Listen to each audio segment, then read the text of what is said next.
जगवंत और राजीव ने ये प्रशिक्षण उन सभी लोगों के लिए तैयार किया है जो जीवन के अलग अलग क्षेत्रों से आते हैं। चाहे आप विद्यार्थी हो, पेशेवर हो, कलाकार हो या कोई साधारण व्यक्ति, ये कार्यक्रम आपके लिए है। इसका उद्देश्य है कि हर कोई अपनी आवाज में आत्मविश्वास पाए और संवाद को सहज बना सके।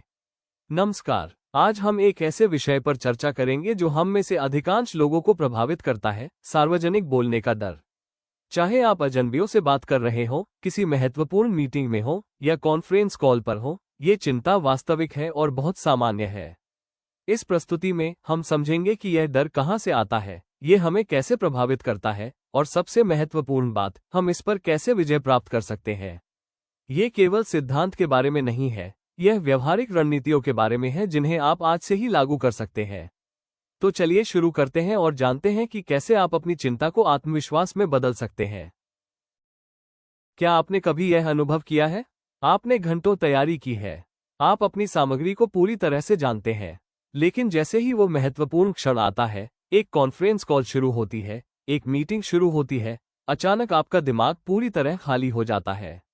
वे शब्द जो आपने बार बार दोहराए थे, वे गायब हो जाते हैं। यह अनुभव बेहद सामान्य है। यहाँ तक कि अनुभवी पेशेवर भी इससे गुजरते हैं। ये तैयारी की कमी नहीं है, ये कुछ बहुत गहरा है। ये हमारे मस्तिष्क की प्राकृतिक प्रतिक्रिया है जब हम खुद को कमजोर स्थिति में महसूस करते हैं। अच्छी खबर यह है कि इसे समझना और इस पर काबू पाना संभव है। यहाँ एक महत्वपूर्ण सच्चाई है जो शायद आपको आश्चर्यचकित करे। हम सिर्फ अंतर्मुखी या बहिर्मुखी नहीं है। हमारा व्यक्तित्व स्थिति के अनुसार बदलता है। सोचिए कि आप अपने करीबी दोस्तों के साथ कैसे होते हैं। आप धाराप्रवाह बोलते हैं, मजाक करते हैं, बिना किसी झिझक के अपनी राय साझा करते हैं। शब्द स्वाभाविक रूप से बहते हैं। लेकिन उसी व्यक्ति को आपको अजनबियों के सामने या वरिष्ठ नेतृत्व के साथ कॉल पर रखें और सब कुछ बदल जाता है। यह आपके मूल व्यक्तित्व के बारे में नहीं है। ये संदर्भ, आराम के स्तर और कथित जोखिम के बारे में है।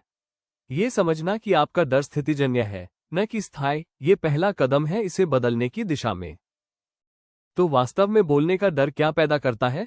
3 मुख्य कारण हैं। पहला, शुरुआत करने का डर। हम यह नहीं जानते कि कहां से शुरू करें, कैसे बर्फ तोड़ें या सही शुरुआती शब्द क्या है। यह अनिश्चितता हमें शुरू करने से पहले ही पंगु बना देती है।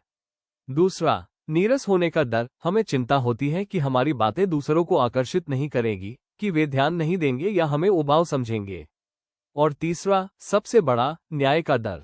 हम कठोर निर्णयों, आलोचना या अज्ञानी करार दिए जाने की कल्पना करते हैं। ये तीनों डर मिलकर एक शक्तिशाली बाधा बनाते हैं, लेकिन जब हम इन्हें पहचान लेते हैं तो हम इनसे निपटने की रणनीति बना सकते हैं। कॉन्फ्रेंस रूम और मीटिंग्स में हमारी चिंताएं विशिष्ट रूप ले लेती हैं। बोलने से पहले ही हम मानसिक भ्रम में फंस जाते हैं। हम सोचते हैं, मेरा विचार शायद खारिज हो जाएगा, ये सवाल बेवकूफ़ी भरा लगेगा, या सभी मुझसे ज्यादा जानते हैं। ये विचार एक आत्मपूर्ति की भविष्यवाणी बनाते हैं। हम हिचकिचाते हैं, जिससे हम अनिश्चित दिखते हैं, जो हमारे डर को और पुख्ता करता है। हम मूल्यवान योगदान को रोक लेते हैं क्योंकि हमने पहले ही तय कर लिया होता है कि उन्हें अच्छी तरह से स्वीकार नहीं किया जाएगा। विडंबना यह है कि उस कमरे में हर कोई शायद इसी तरह के विचारों का अनुभव कर रहा है। हम सब एक ही नाव में हैं। यहाँ एक राहत देने वाली सच्चाई है, उस कमरे में हर कोई, हर एक व्यक्ति अपने स्वयं के विचारों और चिंताओं में व्यस्त है। जब आप बोलते हैं तो वे आपकी हर गलती का विश्लेषण नहीं कर रहे हैं। वे अपनी अगली बात के बारे में सोच रहे हैं, अपने ईमेल के बारे में चिंता कर रहे हैं, या ये सोच रहे हैं कि दोपहर के भोजन में क्या खाना है। हम अपने प्रदर्शन के बारे में जितना सोचते हैं, दूसरे उतना नहीं सोचते। और जो लोग ध्यान दे रहे हैं, वे आमतौर पर सहायक होते हैं, आलोचनात्मक नहीं। वे चाहते हैं कि आप सफल हों। वे आपके पक्ष में हैं। ये जानना कि आप जितना सोचते हैं उससे कम जांच के दायरे में है, ये बहुत मुक्तिदायक हो सकता है। आइए एक मौलिक सच्चाई के बारे में बात करें। कोई भी जन्म से आत्मविश्वासी वक्ता नहीं होता। वे लोग जिन्हें आप मंच पर सहजता से बोलते हुए देखते हैं, उन्होंने वहां पहुंचने के लिए वर्षों तक संघर्ष किया। हर कोई शुरुआत में अजीब, अनिश्चित और डरा हुआ था। एक बच्चे के बारे में सोचे जो चलना सीख रहा है। वे गिरते हैं, लड़खड़ाते हैं, असफल होते हैं, लेकिन वे कोशिश करते रहते हैं। बोलना भी ऐसा ही है। यह एक कौशल है, प्रतिभा नहीं। इसका मतलब है कि इसे सीखा जा सकता है, अभ्यास किया जा सकता है और सुधारा जा सकता है। आपकी वर्तमान असुविधा स्थायी नहीं है, ये सीखने की प्रक्रिया का एक प्राकृतिक हिस्सा है। हर विशेषज्ञ एक बार शुरुआती था। गलतियों के बारे में बात करते हैं। आप गलतियां करेंगे, आप अपनी बात भूल जाएंगे, शब्दों पर लड़खड़ाएंगे या अजीब चुप्पी का अनुभव करेंगे। और यह पूरी तरह से ठीक है। वास्तव में यह आवश्यक है। गलतियां विफलता के संकेत नहीं है, वे सीखने के प्रमाण हैं। हर गलती आपको सिखाती है कि अगली बार क्या बेहतर करना है। वे आपके मस्तिष्क को नए मार्ग बनाने में मदद करती है, आपको अधिक लचीला बनाती है और आपको सिखाती है कि असहज क्षणों से कैसे उबरना है।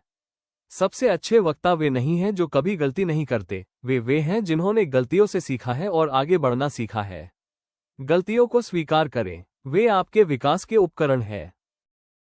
अब व्यवहारिक रणनीतियों पर आते हैं जिन्हें आप आज से लागू कर सकते हैं। पहला, छोटे और विशिष्ट से शुरुआत करें। रातों रात आत्मविश्वासी वक्ता बनने की कोशिश न करें। अपनी अगली मीटिंग में एक सवाल पूछने का लक्ष्य रखें। दूसरा, अपनी शुरुआती पंक्तियां तैयार करें।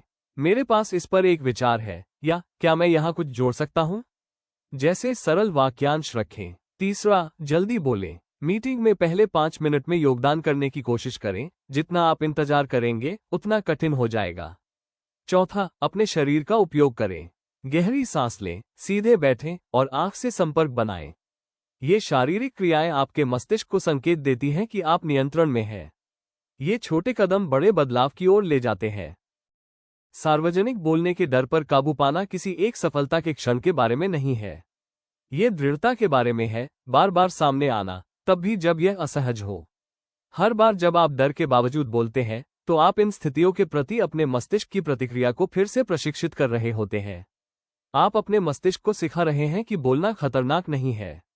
पहली बार कठिन होगा, दूसरी बार थोड़ा आसान होगा, 10वीं बार आप देखेंगे कि आपकी चिंता कम हो गई है। 100वीं बार ये स्वाभाविक लगने लगेगा। ये जादू नहीं है, ये तंत्रिका विज्ञान है। आपका मस्तिष्क अनुकूलन करता है, लेकिन इसके लिए निरंतरता की आवश्यकता है। एक बार बोलना और फिर महीनों तक रुकना काम नहीं करेगा। नियमित छोटे प्रयास वही परिवर्तन लाते हैं। ये प्रस्तुति राजीव और जगवंत द्वारा बनाई गई है। ये केवल एक संक्षिप्त झलक है। वास्तव में वे पूरे दिन के गहन वर्कशॉप्स आयोजित करते हैं, जो ऑफलाइन और ऑनलाइन दोनों तरीकों से उपलब्ध हैं। आप उनसे अधिक जानकारी के लिए जुड़ सकते हैं, और यदि आप इस प्रशिक्षण की स्क्रिप्ट चाहते हैं तो कमेंट कर सकते हैं। याद रखें, अभ्यास ही एकमात्र शॉर्टकट है यदि आप संचार में महारत हासिल करना चाहते हैं और सार्वजनिक बोलने के डर से मुक्त होना चाहते हैं। कृपया इस प्रस्तुति को लाइक करें, सब्सक्राइब करें और कमेंट करें ताकि यह संदेश और अधिक लोगों तक पहुंच सके। आइए आपकी यात्रा के चरणों के बारे में बात करें। शुरुआत में आप उत्तरजीविता मोड में होते हैं, बस बिना जमे इसे पार करने की कोशिश कर रहे होते हैं। आपका लक्ष्य बस बोलना और जीवित रहना होता है। फिर आप आराम के चरण में प्रवेश करते हैं। बोलना अभी भी तनावपूर्ण है, लेकिन आप इसे संभाल सकते हैं। आप अपने विचारों को स्पष्ट रूप से व्यक्त करना शुरू करते हैं। इसके बाद आत्मविश्वास आता है। अब आप केवल जीवित रहने के बारे में नहीं सोच रहे, आप प्रभावी ढंग से संवाद करने पर ध्यान केंद्रित कर रहे हैं। आप अपनी आवाज पाते हैं, और अंत में महारत के साथ बोलना स्वाभाविक लगता है। आप वास्तविक समय में अनुकूलन कर सकते हैं, अपने दर्शकों को पढ़ सकते हैं और वास्तव में जुड़ सकते हैं। ये यात्रा रैखिक नहीं है, आप आगे पीछे होंगे, लेकिन हर कदम आपको आगे ले जाता है। जैसे ही हम लगभग समाप्त कर रहे हैं, इन महत्वपूर्ण सच्चाइयों को याद रखें। आपका डर सामान्य है और दूसरों द्वारा भी साझा किया जाता है। आप अकेले नहीं हैं। आत्मविश्वास अभ्यास से आता है, जन्मजात प्रतिभा से नहीं। यह एक कौशल है जिसे आप विकसित कर सकते हैं। गलतियां सीखने के महत्वपूर्ण अवसर हैं, उन्हें स्वीकार करें। छोटे, लगातार कदम बड़ी वृद्धि की ओर ले जाते हैं। धैर्य रखें और याद रखें, हर कोई वहीं से शुरू हुआ जहां आप अभी हैं। भयभीत चुप्पी से आत्मविश्वास से बोलने का मार्ग एक समय में एक बातचीत से तय किया जाता है। आपको परफेक्ट होने की आवश्यकता नहीं है। आपको बस शुरुआत करनी है, लगे रहना है और हर अनुभव से सीखना है। आपकी आवाज का मूल्य है, दुनिया इसे सुनने का इंतजार कर रही है। यह अभ्यास जगवंत और राजीव द्वारा डिजाइन किया गया है और यह आपको हमारे पूरे दिन के सत्रों की एक झलक देता है। इन सत्रों में 80% प्रैक्टिकल और 20% थ्योरी होती है, क्योंकि थ्योरी भी उतनी ही महत्वपूर्ण है। याद रखें, आपकी ईमानदार कोशिशें अनिवार्य है, इसलिए लगातार अभ्यास करते रहें। अब आइए इसे कार्रवाई योग्य बनाएं। यहाँ 4 कदम हैं जो आप इस सप्ताह उठा सकते हैं। पहला, अपने अगले अवसर को पहचानें। अपने कैलेंडर को देखें और उस अगली मीटिंग, कॉल या सामाजिक स्थिति को चिन्हित करें जहां आप बोलने का अभ्यास कर सकते हैं। कम से कम एक बार योगदान करने के लिए प्रतिबद्ध हों। दूसरा, एक प्रारंभिक पंक्ति तैयार करें। एक सरल वाक्यांश लिखें जैसे, मेरे पास इस पर एक विचार है, या क्या मैं यहाँ कुछ जोड़ सकता हूँ। इसे तैयार रखने से शुरुआत करने की बाधा दूर हो जाती है। तीसरा, डर के बावजूद बोलें। जब समय आता है तो आपका दिल तेजी से धड़केगा और आपका मन विरोध कर सकता है। फिर भी बोलें। याद रखें, साहस डर की अनुपस्थिति नहीं है, ये डर के बावजूद कार्रवाई है। चौथा, चिंतन करें और दोहराएं। बोलने के बाद ध्यान दें कि क्या हुआ। आमतौर पर यह आपके डर से बेहतर होता है। जीत का जश्न मनाएं, अनुभव से सीखें और इसे जल्द ही फिर से करें। आत्मविश्वास से बोलने की आपकी यात्रा एक ही वाक्य से शुरू होती है। इसे इस सप्ताह पूरा करें।